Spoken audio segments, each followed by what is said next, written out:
I'm Alan Johnson, KU2Y, and this is the Fox in a Box version 4 ground station for the CubeSat Sim. So the Fox in a Box project was initially created as a self-contained Raspberry Pi ground station to receive data from the AMSAT CubeSats in orbit. It was initially developed by Chris Thompson, VE2TCP, and Burns Fisher, WB1FJ. Starting with the version 3, I helped out and we added additional software and made it so that it can act as a fully functional ground station for the CubeSat Sim. And this video is about the version 4, which is currently in beta. Now, the version 3 is still recommended for receiving signals from the satellites that are in orbit. So we still recommend that. But if you're looking for a ground station for the CubeSat Sim, or if you need to run it on a Raspberry Pi 5, then we recommend the beta version 4. And you can get both of them at the AMSAT store. In addition, you can also download the image for free and write it to your own SD card. So, for example, this wiki page here has the link to download the ISO image, which you can then use Balana Etcher or any other software to do that. Okay, so I'm actually running the Fox in a Box version 4 image right now, and I'm going to run FoxTelem here. And in addition, I'm going to start up my CubeSat Sim so we have some signals to look at here. Now, with the Fox in a Box version 3, the first time you run it, you have to select which profile for FoxTelem, either the CubeSat Sim one or the here we go, starting up, or the satellites on orbit. But for this beta image, it just immediately starts FoxTelem, and it starts in BPSK mode. So I'm going to switch the CubeSat Sim into BPSK mode as well.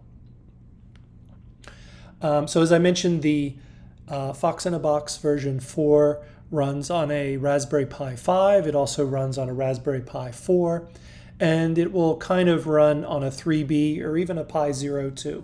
But a lot of things won't work if you do that. And you do need an RTL SDR radio dongle, or you need a FunCube dongle as well. Okay, so now you can see that we have a BPSK binary phase shift keying signal, and the FoxTelem has locked in on it. We see a nice open eye diagram there and a phasor diagram with just two dots there for the ones and zeros. So that all looks good.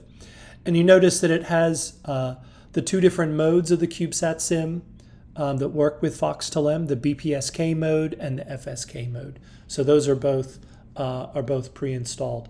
If you're using and you're installing FoxTelem yourself, those satellites won't be there. You'll need to go under Spacecraft and say Add, and then you'll select them from the list here in order to add them. In addition, there's a couple of settings that you would need to make. The most important one here is Find Signal. You want to make sure that's checked. And also this one, PSK Use Costas. So I highly recommend you check both of those. With the Fox in a Box version 4 image, those will already be configured for you. Okay, so we're getting a good lock here. We can see the frames count in the lower right there going up. That looks good. And if I click on the Health tab here, we can see the data. And you can see all the telemetry, all the voltages and currents. You can see the STEM payload, sensor information there. In addition, there's some new things in Fox in a Box version 4. The command and control setting there tells you whether command and control is activated for the CubeSat Sim or not. And the ground commands there tells you how many commands the CubeSat Sim has received. And in addition, under experiments, there's these 3 sensor 1, 2, 3. These can be used for additional sensors that you can add. Okay, so I'm just going to change modes here into FSK mode, just so we can see what that looks like. Yeah, that's the sound of the data under voice. And I need to change the mode here. Instead of the telemetry format being BPSK 1200, emulating Fox 1E, I change it to FSK 200 BPS, and then say start. Turn that down. And so now we're getting a good eye diagram there, and we're getting the signal coming up here. Note that with fine signal, it automatically tunes, it automatically finds the peak, as long as it's within this range here of about 434.85 to 434.95.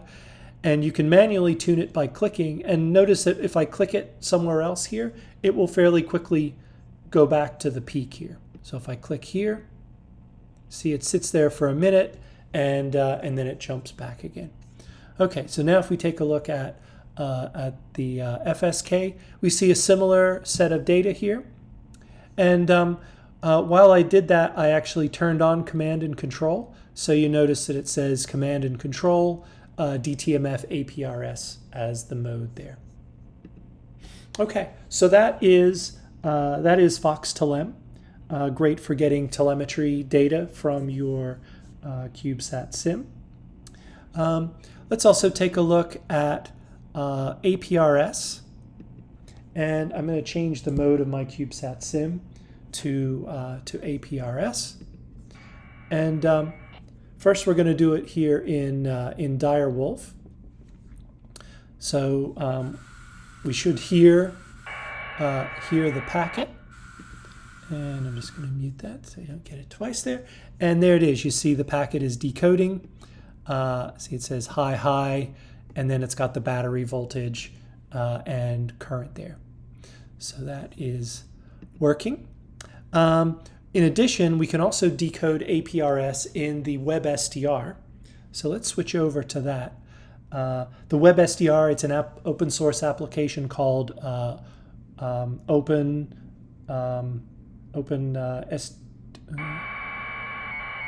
oops, not loading there. It should in a minute. There it goes. OpenWebRx. And this is actually OpenWebRx Plus that has all these built-in decoders. And when you first run it, and notice that the user interface here is actually the web browser. We need to click here at the start to enable it. And now we have our WebSDR.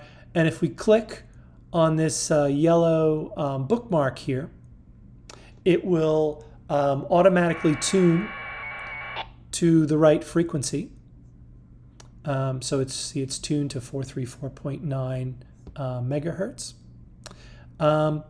And it turns on the digital mode. Now the default is slow scan TV. I'm going to change this to packet APRS. And if all goes well, we should get a decode of the APRS packet as it comes. There we go. So you see the packet there. Now I'm going to switch to slow scan TV mode here. The CubeSat Sim. And now I will change this from packet back to SSTV. And now it should decode. There it goes.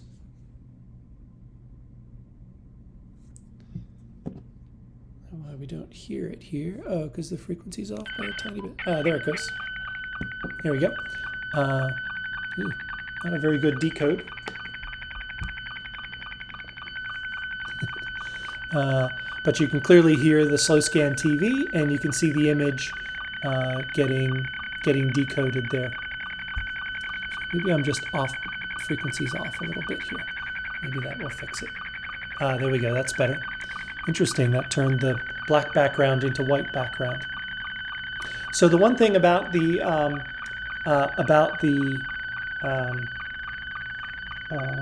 slow scan TV with OpenWebRX is that you have to catch the start of the image in order for it to decode. Otherwise, if you join it in the middle of an image, it will not work. So we can also decode SSTV using QSSTV. So we'll just run that for a moment.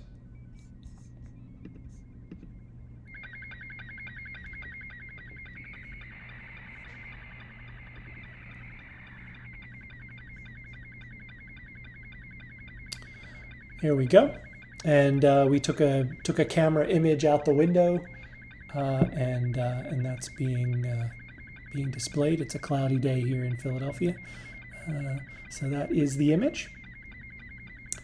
Okay, so we've shown how you decode most of the modes. Now there is actually some new modes.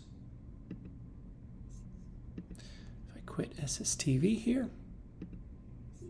There is a new mode in the version 2.1 CubeSatSim software that is a FunCube mode that emulates AMSAT UK's AO73. And there is a decoder for that built in. So I'll just show you how that works. And in order to do this, you do need to have the FunCube dongle.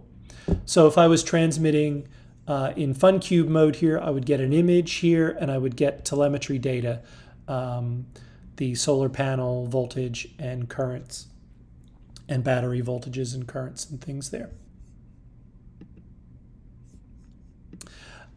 So the Fox in a Box version 4, it also has cubic SDR, but new to it is it also has, oops, that's not what I want. It also has SDR++, which is another full-featured SDR. And the thing I like about SDR++ is it has the same user interface across Windows, Mac, Linux, Raspberry Pi. It's all the same, which is great, and it's a very minimalist user interface that's easy to use. You just click on the triangle in the top left, and then you tune around based on that. So that's a nice functionality in Fox in a Box version 4. And in addition, Fox in a Box version 4 also has gpredict. It also has PackSat and G0KLA tracker installed as well. So we recommend the Fox in a Box version 4 beta to use as a ground station for the CubeSat Sim.